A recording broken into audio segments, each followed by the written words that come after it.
All right, so welcome to your first Blue Water Middle College Success Session. I am impressed at how many people are here. That was actually another reason why I had a hard time keeping up with the attendance. For those of you that are watching the video of this later on, have been sent this link in the email about that, so you can do that there, and that's going to be part of the homework for kind of the makeup for not being present for one. But so this first success session of your college career, of the middle college. And this is mainly meant to build on the stuff that we talked about in seminar. So part of why we do these, usually we'll have one or two a semester, but a big part is just to give you the news and updates, new information as we get it.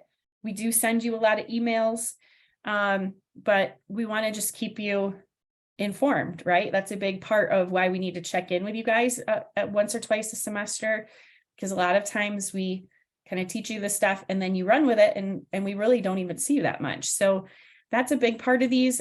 This first session, we're going to really look at the first semester of grades, and everyone hopefully knows what they got individually, but I'll kind of show you overall how your class did, how the whole middle college did, and we'll talk a little bit about that, and just kind of reflecting and learning from things that you've tried or should try. And then we're going to do a big chunk of talking about the SAT, the purpose of it, and then some free resources that are out there online that show you, or allow you to do the practice and everything for free. So the first update is that the drop and add deadline has passed. So we talked about this at orientation. I'm pretty sure I talked about it in my seminar, but I'm not sure if every teacher did. But always at SE4, the drop and add period is just the first week of the semester. And it's not like the first week up until like that Sunday night. It's Monday through Friday. So that's the only time that you can change your schedule, with a couple of exceptions. One exception would be if you were in a math class that was too hard. Like let's say you're in math 113 and you and the instructor are talking the first couple weeks and figure things are not going well right off the bat. And so they might suggest, you know what, let me see if there's an opening in the math 112, and you can just go back a step and kind of get a little bit better foundation. That would be something the instructor would talk to you about, or you can ask about, but it's pretty much just kind of for English, some English, math classes, some science, and it would be switching from one math to another. I actually have a student in here that did a switch from an in-person or an online math to an in-person math. So those things can happen. They are kind of a pain in the butt. The instructor has to approve it, both the instructor of the class you're in and the new one. So it can be very involved, and they don't have to approve that. So definitely, it's really important the first week of the semester to make sure you're looking at the syllabus, you're going to class. If it's an online class, you're actually logging into Canvas, doing the work and seeing, okay, is this something I can manage this semester? But from this point on, any adjustment you make, if you were to drop, it would be a withdrawal. And so that would be that W on your transcript. We do have a policy for that. That's not something you're just allowed to do without talking to one of us. So if you are right off the bat, like, oh man, I wish I would have changed, I'm really struggling, things are already not going well at all, and we can help you with that. We can help you figure out how to prioritize, how to kind of plan things out, where to go for help.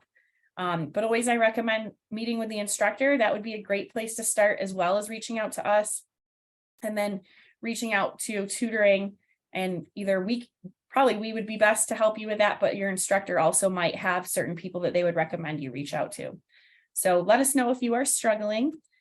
Enrollment for the new year has begun. So you might remember a year ago, you were just kind of going to those information meetings, having your one-on-one meeting with somebody on staff, and kind of just learning about how this was all going to work. We are now doing that for next year's group. So if you have any friends, family, classmates, anybody that has questions, you can always send them to one of us.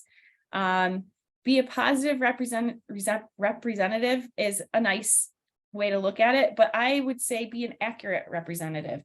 So it's okay to tell your friends and family or people that are thinking about this the real challenges of this too. It's okay to let people know that like maybe it's not super easy, but you are getting your bearings, or you had a little bit of a bump at the beginning, or whatever the case. That's okay to share.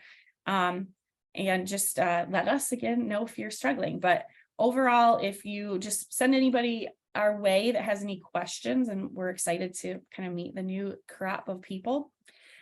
Another thing that we just recently experienced is a kind of the two different ways a snow day can go. So most of the area high schools were closed last Wednesday, right? If I have the days right, they were closed Wednesday, but the college stayed open.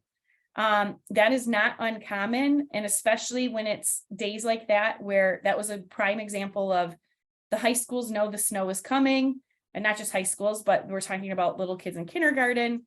And what's safe for somebody driving carefully and slowly and at their own pace in a car is completely different from the buses being out on the road with children in them. So that will happen sometimes where the high schools will close, but the college is open. If the college is open, you are technically expected to attend. But some of you may have noticed there were quite a few instructors that canceled their class, even though we were open that Wednesday. And then Thursday they did close. It is very rare for them to do what they did, which is to close the night before, or to make the announcement the night before. So hopefully you all had signed up for text alerts like we told you at orientation and in seminar, and were aware of that. But that's something where with the weather, it's definitely something that instructors will be understanding if you're not able to get to campus.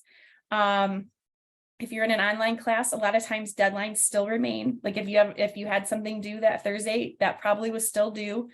But it's just a matter of communicating well and letting the instructor know, hey, I just got my driver's license. I haven't driven in snow yet. And I know that my mom will not let me drive in this.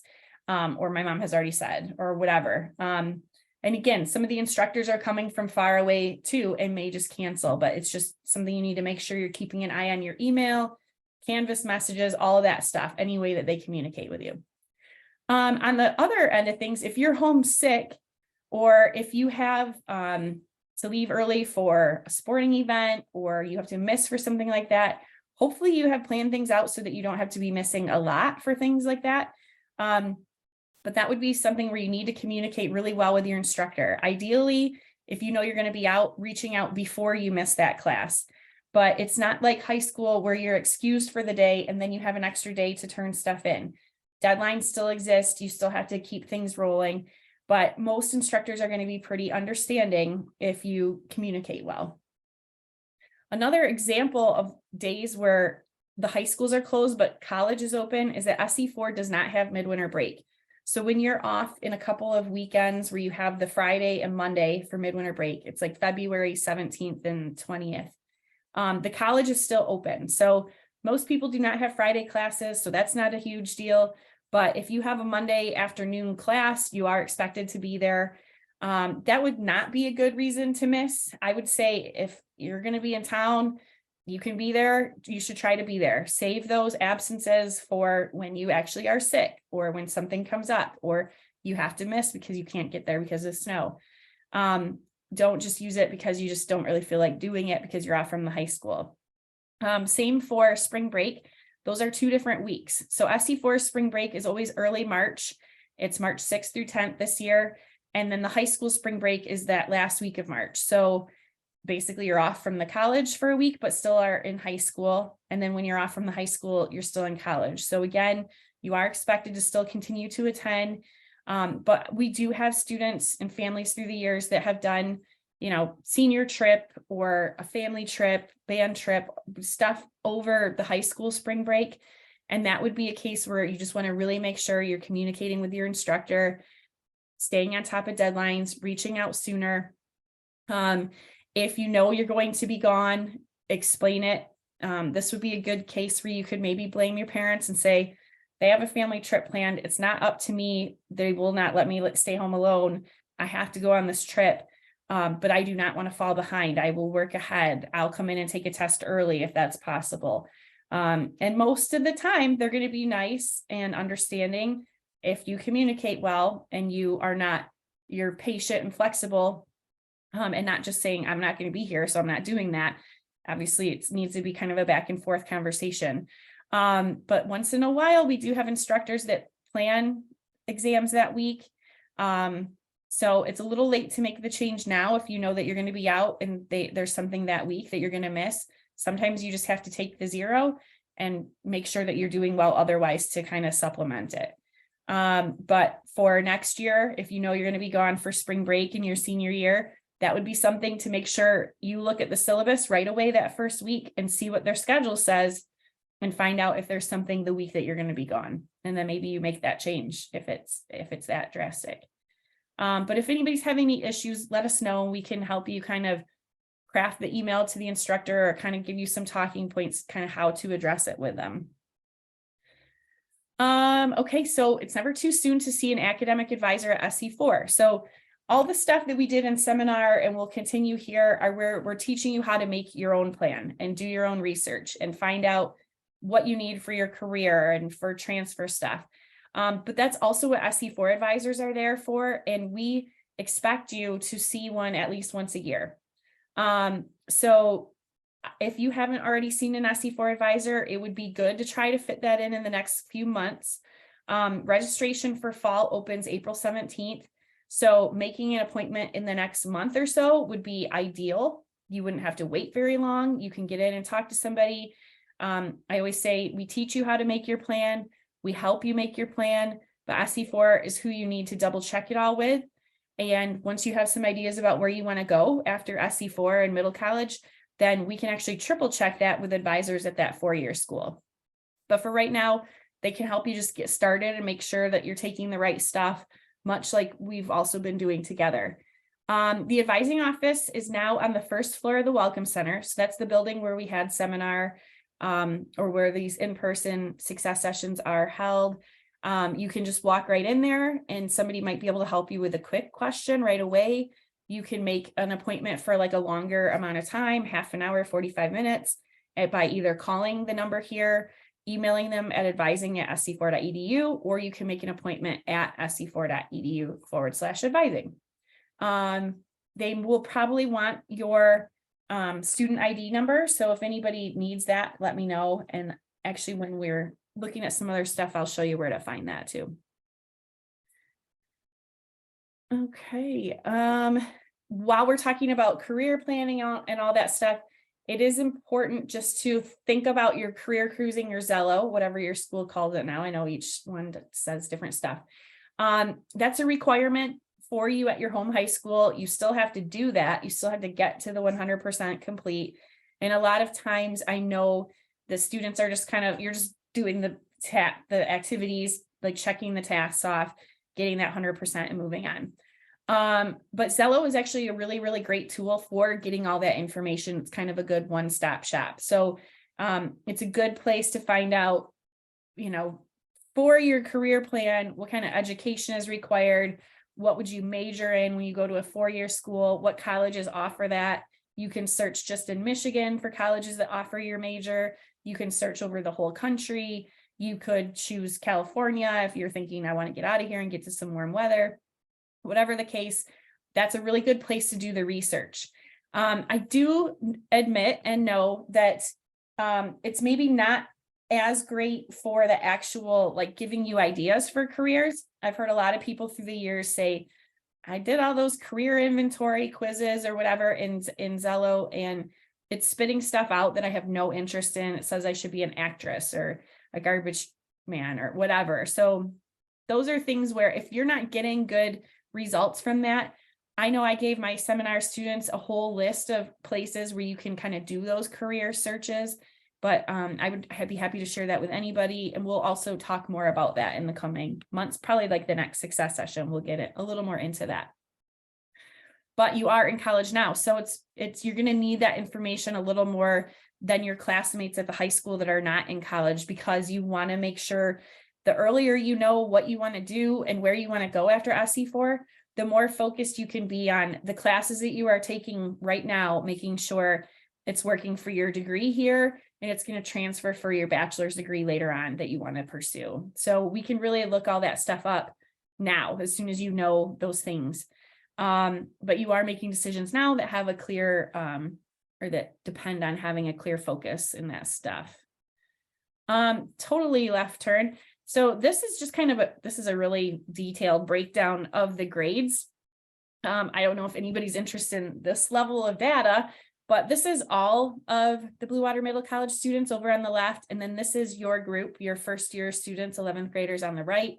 So you can see your numbers are better in most of the good categories, and your numbers are lower in the bad ones. So that's wonderful. I'll be sending this, so if anybody wants to look at that detailed thing later on, they can. But just overall, all middle college students took a total of 1,060 courses, and 36% of those were A's or A minuses, which is awesome. That's the biggest chunk of any of the grades, so that's great. Another 28% had somewhere in the B range, and overall 78% had a C or higher. That's that magic cutoff where things transfer to a four-year school. Having a C average keeps you off of academic warning and all that stuff that we'll talk about. So that's kind of that magic benchmark, but we still count a D minus or higher as a great success because you passed and you got that credit. But you can see first year students took a total of 160 courses and are higher on every one of these numbers. So 38% of A's, 34% in the B range. And I have like a little thing at the bottom that I can't see, but I think that was like 83% there for a C or higher, which is awesome. So very well done. That's a great start. We also have, these numbers have changed a little bit since COVID, but these are getting back to sort of the numbers that we used to see before COVID. And you guys are hopefully, you did better than last year's 11th graders overall, and doing better than the average middle college student. And middle college students in general do better than the average SE4 student. So we're very, very proud of you guys for the great work you did in the first semester. So if those things keep up and continue to go well, there's honors that will be coming your way, but just not quite yet. So the president's list is something that's awarded every semester, but only if you have 6 or more credit hours. So most everyone did not have that. You just had the one college class. There are students that are not going to one of the partner high schools, like you're coming from an unaffiliated or homeschool background, that you do have more credit hours. So you may have gotten information about being on that president's list already if you had a 3.0 GPA or higher. The president's list is basically like dean's list, honor roll, and it changes every semester. So this would be a great thing later on for your resume to say, in 6 semesters, I was on the president's list 4 times, or 3 times on the president's list, or however you word that on your resume. It will look well, it will look great. Phi Theta Kappa is another thing. That's the College Honor Society. So it's like the college version of NHS that you're eligible for once you have 12 or more total credits. So most people will not hit that until kind of into next fall. So it may be a little bit longer before you would get the invite for that. But that, again, the benchmark for that is also a 3.0 or higher. You would be invited to join. And there is a fee, there's a cost associated with being in Phi Theta Kappa. Like I think you have to pay like a fee just for being in it. I need to find out how much that is. I'm almost positive it's less than $100, but it's towards the higher end, like 70, 80 maybe. So sometimes that is a roadblock for people. Unfortunately, we can't pay for that for you. But that is something where if you're able to do that, it is worthwhile and it'll pay off later, because Phi Theta Kappa is pretty much automatically tied to a scholarship at almost every college that you would go to. So just having been a member of Phi Theta Kappa or being a current member makes you eligible for scholarships that can be like $500, $1,000. So however much you have to pay to join is probably worthwhile. But if you're having difficulty and you can't pay for that, talk to me or anybody in the office and we can help you figure it out. There may be things like SE4 sometimes will do scholarships for like just very random things. So maybe we can find that money for you or help you with that if you are truly in need. But it's an awesome thing to, again, have on your resume, but also it's a good thing to be involved with if you're looking for kind of some leadership opportunities as you're starting to build your resumes for college applications eventually soon. So on the grades there is room for improvement. So overall, all middle college students, 5.7% of the grades were E's and 7.9% were withdraws. So that's still a little bit high. Before COVID, those were usually 5% each. So we're still tracking a little high on that right now. Overall, that's where things are at. You guys, again, are in better shape and a little bit closer to what the norm was. So overall, our first year students, you guys had 5% E's and 3.8% W's. So that's wonderful. Our constant goal is to reduce the number of E's or W's, because the more that you have on your transcript, reduce your chance of graduating with a degree at all or on time. So that's where, again, we're constantly saying, come and ask for help if you need it. And seeing kind of a pattern of E's and W's can affect your chances for a lot of things. But so we want to try to like stop that in its tracks so that it doesn't become sort of an ongoing issue for you if you're in that boat. No one has to fail or withdraw from a class, especially at this point. If things are not going well, there is still a ton of time to turn things around. So I hope no one's in this boat, but even if you have done nothing and you have a 0%, it is not too late to get your grade to passing or even up to like a fairly decent grade. We're only in week 4 right now. So you do have a good amount of time, but it's obviously you're at the fork in the road. It's time to start. But most of the time students that are here are not in that boat. Okay, so if you did get a grade below a C, or your overall GPA was below a 2.0, you were placed on academic warning. This is a thing that happens every semester. And this is like a federal thing where all colleges are required to sort of follow this process, where if students dip below a 2.0, there's basically the government is saying, okay, you can't keep letting students take classes semester after semester and not do well. Sometimes we need a pause, and sometimes we need to be forced to take a pause because we keep thinking like, no, it's going to be different this semester.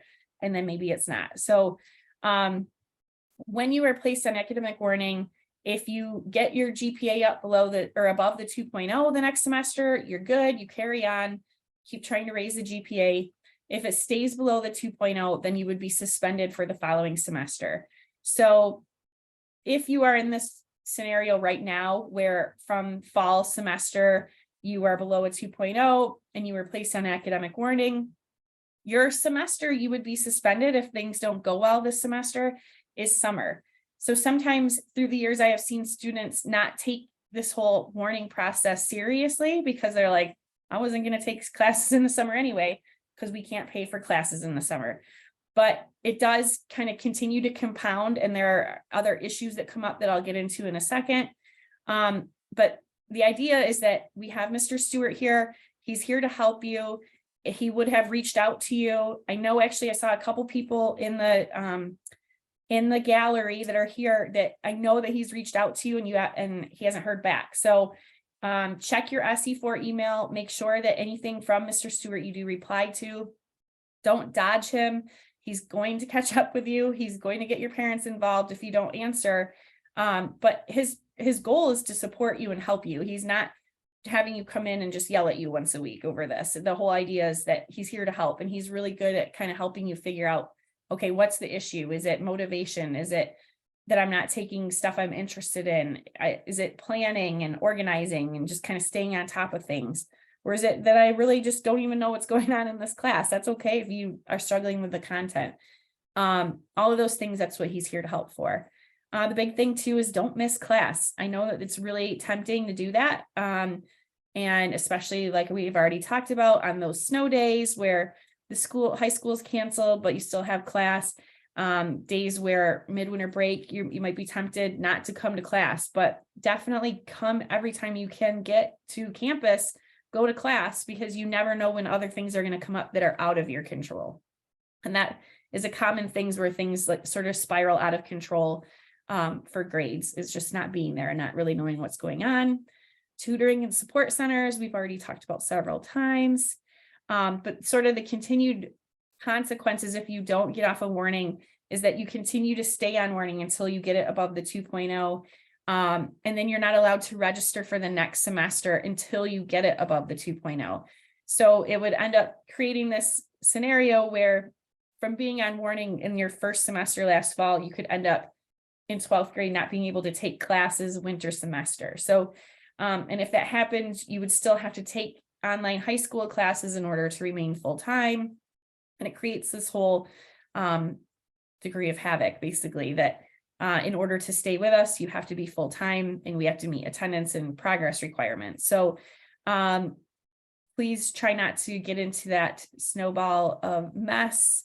And but that is worth pointing out too, that sometimes when students end up on academic warning, they think they're going to be kicked out of the middle college, and that's not the case. There's always opportunities for you to keep going with us and stay a part of the program to be able to take classes later on at the college. But sometimes we will put things on pause for you even before the college does, if we see that you're not making progress. Overall, so online classes, I just wanted to point out that the degree of difficulty is sometimes higher. Overall, grades are lower.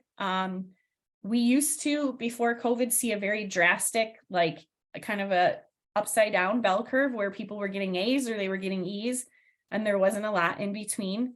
And it has surprised us, colleges across the country, how many students are still very eager to take online classes after all we heard for those few COVID years is how much you all hated online classes. And I say you all as a generalization.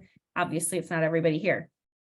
But this would be something that I would point out, that if you are taking online classes and it is not working for you, change the tactic, take in-person classes, get some success under your belt. I know it's not as easy with scheduling, but it is doable. People have been doing this for years in our program before there were online classes, and everything works. You just have to be a little bit flexible and diligent about your schedule. But if you're a procrastinator, I am, so I feel justified in saying this. If you're a procrastinator, online classes are probably not the place for you just yet. Get some success under your belt at the college level before you start making things more challenging than they need to be. Oftentimes we have heard a lot of students saying they're giving us so much work. The rule of thumb, I know we talked about at orientation, is that instructors give you 2 hours, or they're going to expect you to be working 2 hours per week per credit hour that you're in. With online classes, they're also adding in the time that you would be in a real class. So for a 3 credit hour class, they are expecting you to work on that class for 9 hours a week. So that doesn't change. They're still going to give you stuff to do. And a lot of the work is on you to watch the videos and read the stuff. And you're not just getting that back and forth dialogue of an in-person class. So sometimes they are more work than a regular in-person class. And sometimes they're not. Like you really don't know until you get in and get going with it. But if you are not sure or you are uneasy about it, I would say steer clear of online classes until you know that you're having success at the college. A lot of times people have ended up not doing well in online courses because they don't even realize there's a whole other place where they're meant to be completing assignments, and they end up with like low grades because they're getting all zeros in a whole chunk of things. So that would be like if you got an access code and didn't realize it. So it's really, really important that you're looking at the syllabus, reading emails from the instructor, and staying on top of it and ask for help. So reflecting on the first semester is really important each semester, that you kind of think about how things went, what went well, what did not go well, and kind of adjusting from there. So, and again, I know, I just was pointing out that 36% of the grades were A's or A minus. So a lot of people might be totally fine. And this was not a challenge and everything went great, but eventually things will start to get challenging. And so it's really important that you start to seek out the tools that we have recommended over and over as it comes to that, because right now it is right that your overall grade should be higher than the average middle college student and the average SC4 student, because most of you are taking very introductory classes. Those are meant to be easy. Those are meant to ease you into college. But it's getting the right tools in place and the good study skills going while things are easy is going to put you in a better place for later on. So that was what this reflection points out. And I'm just going to pop over here just very briefly. I just kind of wanted to see, okay, good. A lot of people have filled that out. So it seems a couple new people were not pleased with how things went. So overall, it seems like people are pretty happy, but the things that were pointed out here, asking what your favorite class or your least favorite, most of you only had one class, so it was probably a little of both, favorite, least favorite. But this is concerning to me. So 2/3 of you have not sought any academic support. So I hope that in that chunk are the 36 or whatever percent have A's, B's, C's that didn't need it. But that's the kind of stuff where these support services are the things that you want to start thinking about and utilizing, especially as things get more difficult.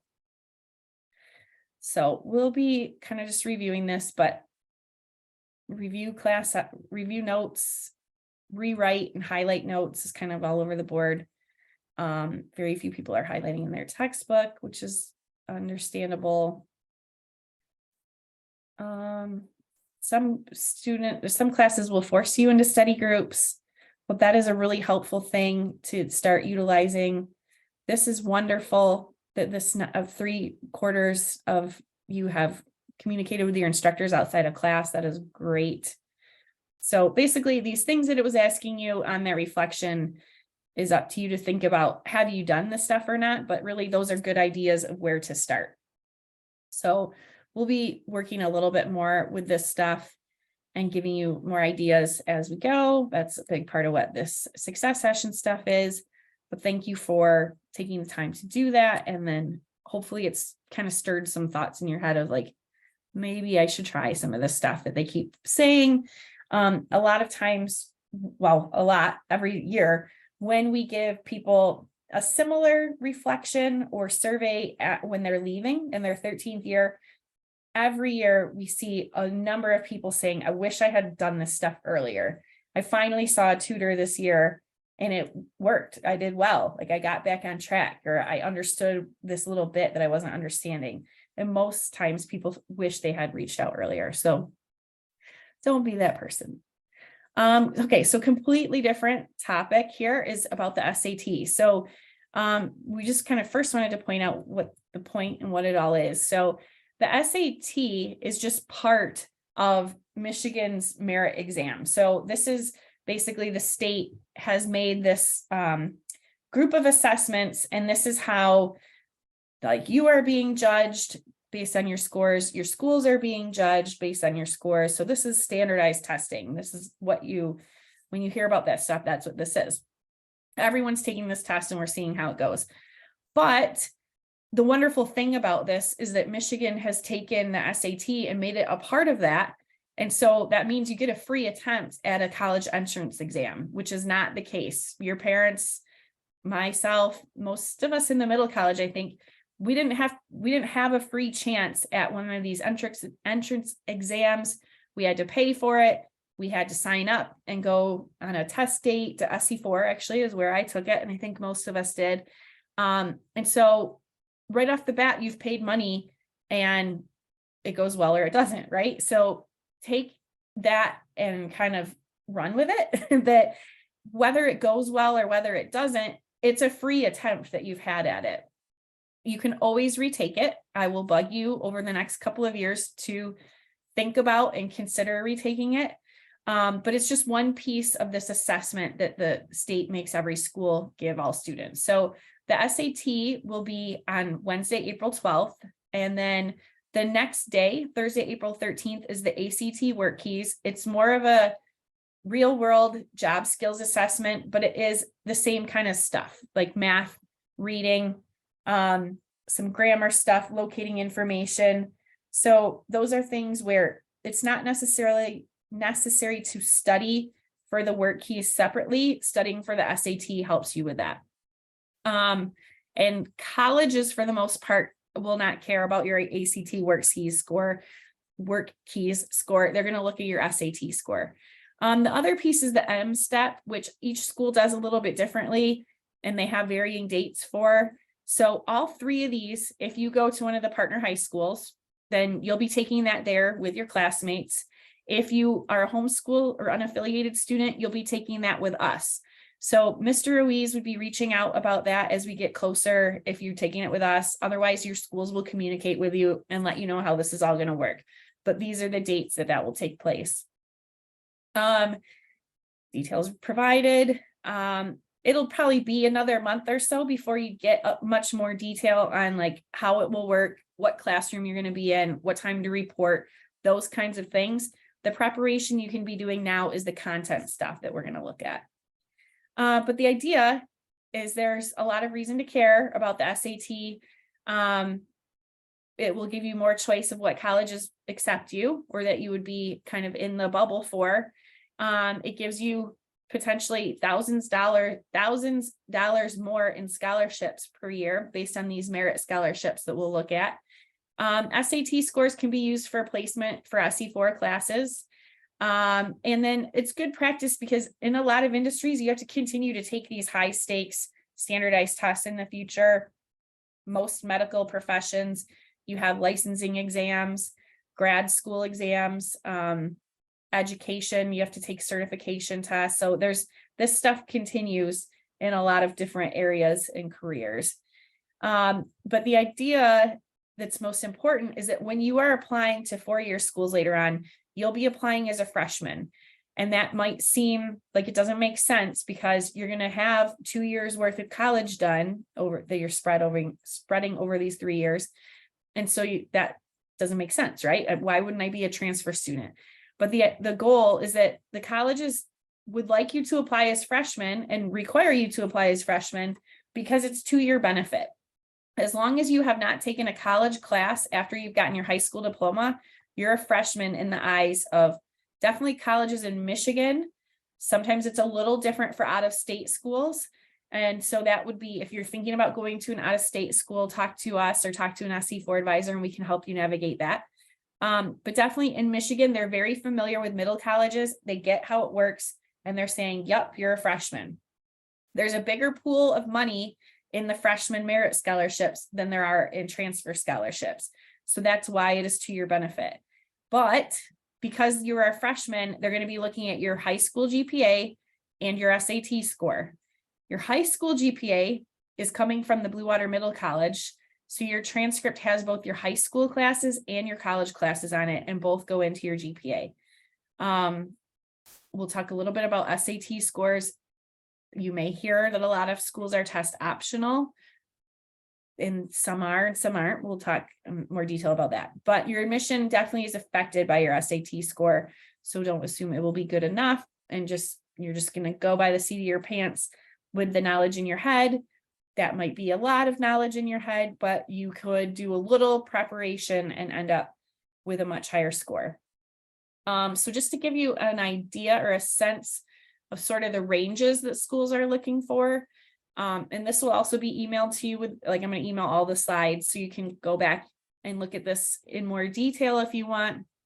But basically, if you're looking at kind of these top tier schools, you're going to need at least an 1130, 1350 for Hillsdale or Michigan, 1060 for another whole chunk, 940 for kind of the rest. So those are pretty high scores. Our average student is kind of in this window, 900s to 1,000. So definitely you want to do the preparation if you are looking to go to one of these top tier schools. Okay, so the whole test optional thing.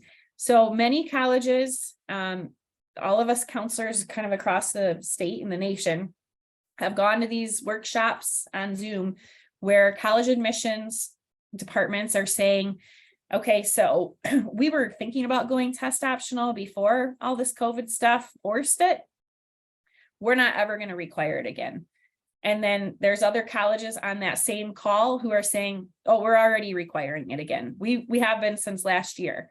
Some are kind of loosey-goose about it, where they're saying, we'll take it. We would like you to submit your score. And if it helps you, great. And if it doesn't, we just won't look at it. Some of the very selective schools like Ivy Leagues, Michigan, Northwestern, they're saying, okay, we're looking at it and it will actually affect our decision because we're looking at the whole student. And if that doesn't go well, we're going to wonder why. So all those are things that are worth thinking about now. There are also schools right now who are test optional, but are planning to require it again. And so all of this, things could be in a very, very different space in the year and a half from now when you would be doing your applications. So what I would like you to think is like, yep, my top dream school, it's test optional right now. I don't need to really worry about the SAT. Erase that from your brain and tell yourself it's going to require it and it's going to matter, because it could. You never know where your mind's going to change in the next couple of years. And so your idea of what college you want to go to might change and their requirements might change. So assume that where you want to go is going to need it. If it doesn't go well, again, you can always retake it. And yeah, a lot of schools will also do like super scores where they look at each section and take the highest grade. So this is just an example for Oakland University. They used to have this nice chart. They actually don't have this on their website anymore, but this was a nice visual way of looking at it where you can see, depending on your GPA and your SAT score, where does that put you for that freshman academic merit scholarship? So these merit scholarships that colleges offer do not matter about your financial need. So this is just literally your ability is distinguishing whether you get this money. So that's where it's really super important, that if you have basically a 3.0 GPA or higher, you're going to want to get at least a 1030 to just even get on the board here, right? So that's where it's really important to keep that GPA up as high as possible and then get the highest possible SAT score. And you can see it means kind of the difference of thousands of dollars depending on where you're at. Most scholarship money for most students comes from those merit-based awards. So again, even if you think you wouldn't financially be eligible for scholarships later on, you would always be eligible for that if you are with your GPA and your SAT. So think about how much time you can put into this and give as much as possible, because there is a ton of research that shows, like the SAT website will show you, I think it's like 6 hours usually leads to like a 40-point increase in score. So going back to this chart, you can see that could be bumping you from one level to the other as far as the scholarship. So, and then think about 6 hours is nothing. If you could put 10 to 20 hours in, how much that could bump your score. So yeah, that's all old stuff. We've talked about all that. So another reason to prepare is, especially if you are a person that has test anxiety, preparing and the most amount of practice that you can do is going to reduce your anxiety and increase your confidence. So that is the number one way to reduce test anxiety, is to be prepared, know the material, do the practice. And I know that there's still some anxiety, right? There's still, maybe we have personal anxiety and that's just comes out in a test. That's okay. Sometimes you just have to use that and build with it. But far and above, the biggest indicator for lowering test anxiety is being prepared. And again, look at it like, hey, this is a freebie. I get this one free attempt. You can see it. You can get the timing down. You can do basically like a practice test and sort of just throw out that opportunity, pay to retake it later, and it's all good. But if you can do some preparation ahead of time, then you might not need to do that. Okay, so this is another ranting, is that all of this stuff is free. There's free preparation resources. When I was in college, and when your parents or all of us on the staff, we had to pay for all this stuff. We had to buy this book, or I borrowed it from the library, and it was like $100 book. It was really expensive, and it was just a book, right? So you're limited You read that, you do those practice, and then what? You might not have more opportunity for practice. There were places that would charge people thousands of dollars to do like training and practice stuff. None of that stuff is necessary because all of this is free, and you could spend hundreds of hours on this, or you could spend 10, or you could spend 6, or you could spend 2 and do 1 practice test. So I'll show you all this stuff. Sorry, I get ranting about this stuff because it's wonderful resources that are out there. So this SATpractice.org brings you to the Khan Academy. So Khan Academy is partnered with CollegeBoard. CollegeBoard is the company that actually writes the test, gives the test, grades the test. So they are kind of the authority on it. They have partnered with Khan Academy for all this preparation stuff. When you go to SATpractice.org, it actually brings you to a page that makes you create an account.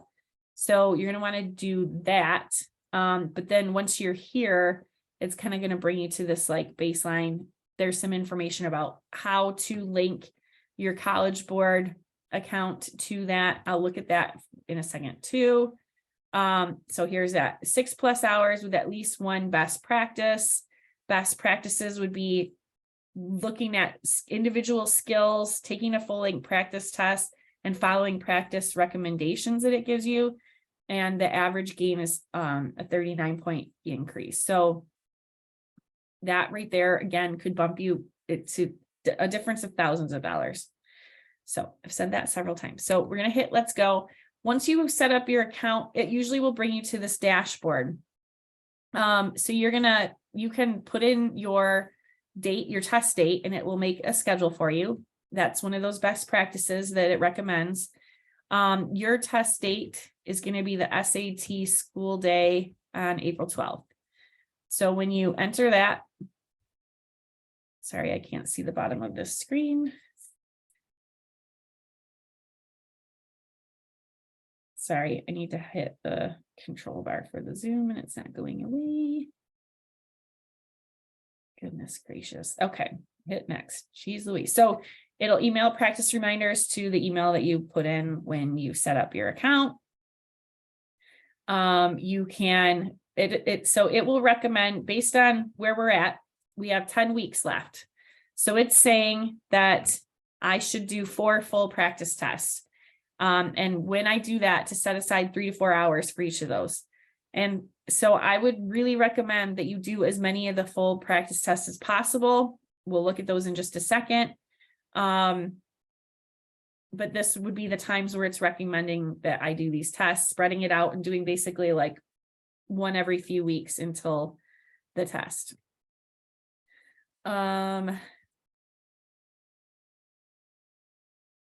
It's also going to ask like how much time do you want to give it each day. You can adjust this however you like.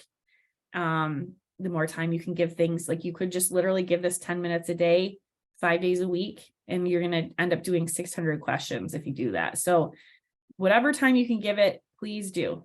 So then it basically makes all this stuff look like a video game because they think that's the only thing you guys care about. So it's great though that it's very visually easy to follow all this stuff, right? So it gives you a practice schedule. You can pretty much click anywhere and start an activity where you'd be doing some sort of practice. So you can do these milestones where you just literally hit next practice and it's going to bring you to a random quiz. Everything that you do here, full tests, all of these quizzes, when you're in the practice piece, you can say, okay, today I'll do math, or you can be like, I'm not in the mood for that. I'd like to do a reading and writing stuff, or I want to spend today looking at the essay. You can decide what subject you're going to do, and it lists out every single skill that is going to be tested on the SAT. So you could literally go 1 by 1 through every single skill, and that would be the way to spend hundreds of hours on this and like be so complete in your review that you probably get a perfect score or something, right? For each topic, if you click on it, it brings you right to sort of a pre-test where it's going to see what you already know about it right off the bat. And then it's going to bring you to actually like the material where it teaches you some stuff. You can click right on examples and it'll bring you to the actual like Khan Academy videos where it explains this stuff. -6 is greater than. Sorry, when I get out of here. So that's wonderful that you can kind of go in skill by skill. The way to do it, I think, in a more time effective way is to start with overall quizzes. So these will just give you a quiz on all the math no calculator or math with a calculator. Doing those are where it's going to start to recognize what tasks are you good at, what skills do you have down, and what skills do you need more help on. So that's where you can kind of start filling these things in. Everything you get right is going to give you like a little puzzle piece for that skill. So that's where ideally you can get this like a Trivial Pursuit board and have everything all filled in, right?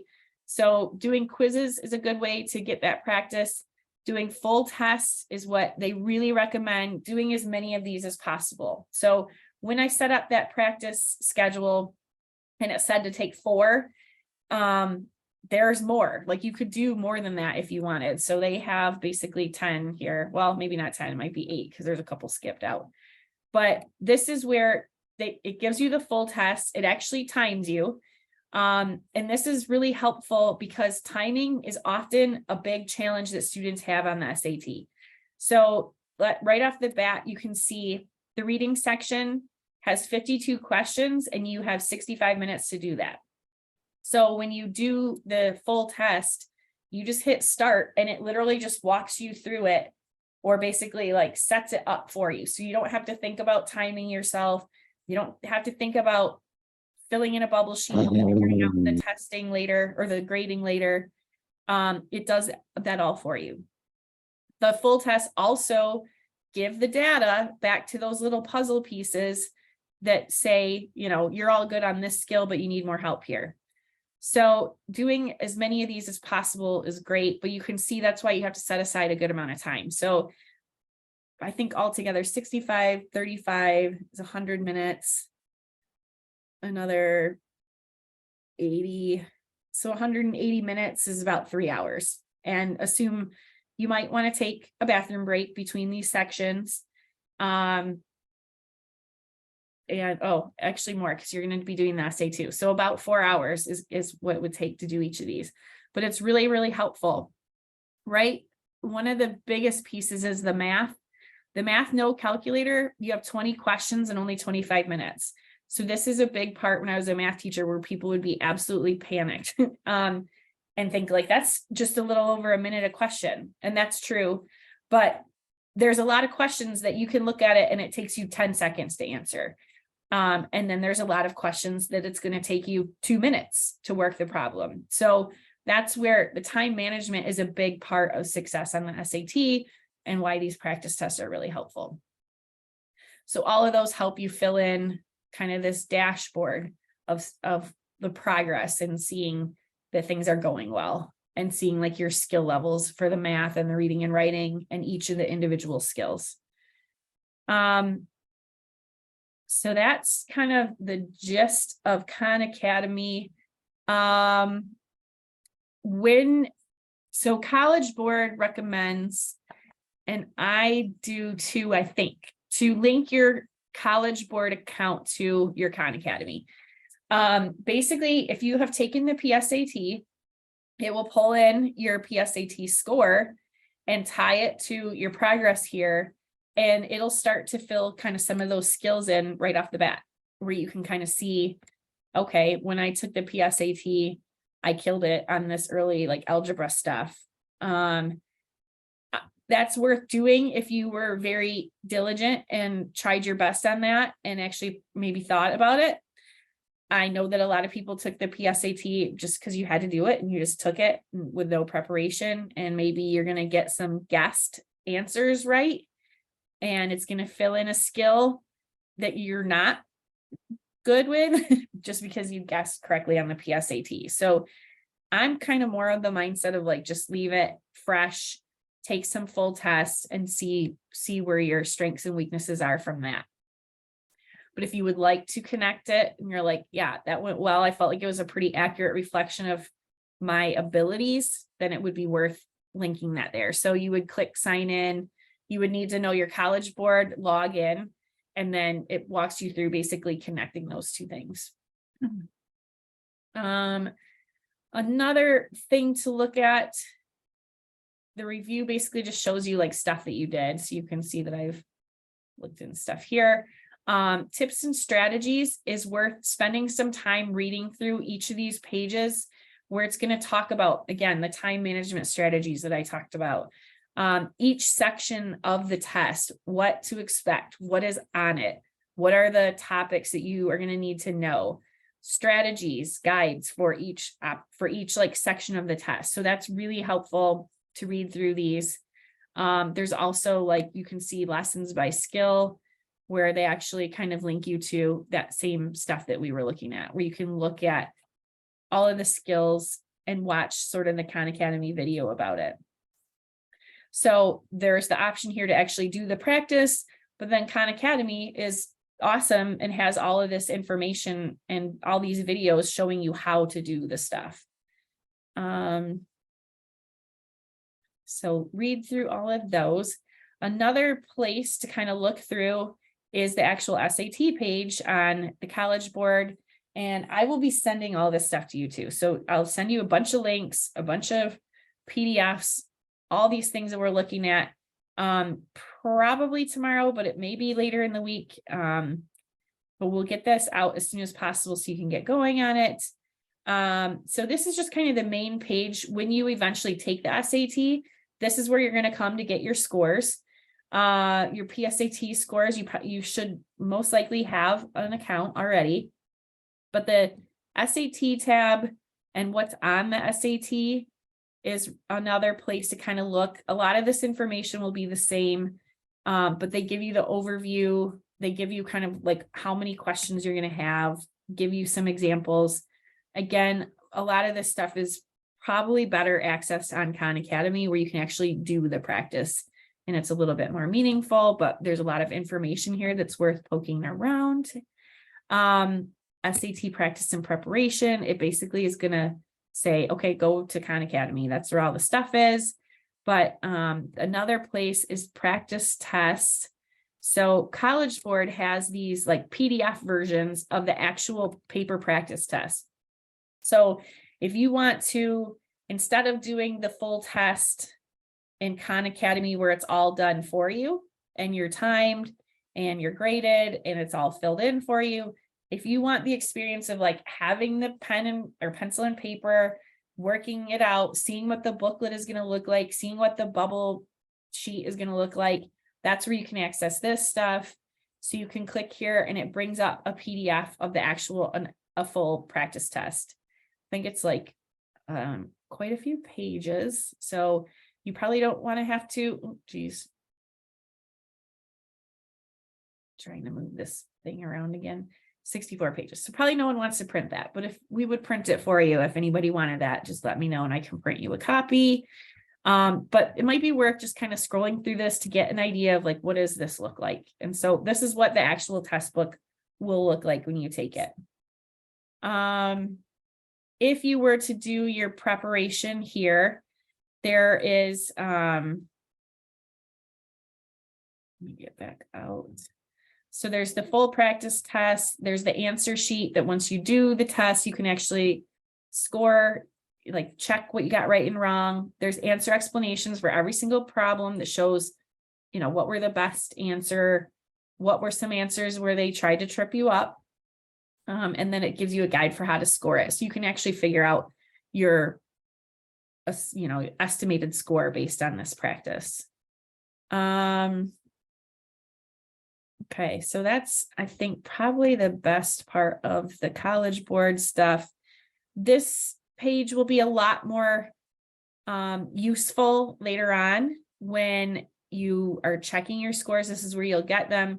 But then if you're looking to take the SAT and pay for it yourself later on, this is where you would do that too. And we can always help you with that when it comes to that. So that's the SAT of College Board, Khan Academy. Again, the world is your oyster for how much time you can give this, basically. So that's probably it. I'm going to send all the stuff. If you have questions, let us know. If you want kind of a more individual where we sit down and look at it, that's fine. I can help you with that. But really where the work is done is you just sitting down and doing it, like doing the practice yourself. So that stuff will all be there. And just in general, this year, your junior year of high school is traditionally, or kind of cliche back in the day, is that this is the hardest year of your high school career, because what you're doing now is the last stuff a college would see when you apply, because typically in regular times without a middle college, you'd be applying next fall to your 4-year schools. And so this semester that you're taking right now would be your last chance to kind of show a college what you're capable of. But you guys have best of both worlds, because you have a whole extra year to make that impact. So your senior year is going to be the last grades a 4-year school is looking at. So you still have more time to impact that in a positive way. So it's not as urgent now, but it's just another step in building kind of a good resume for college applications later on.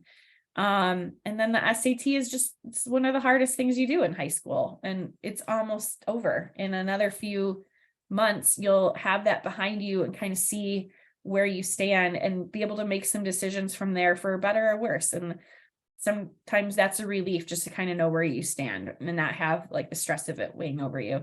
And people like me talking about how important everything is.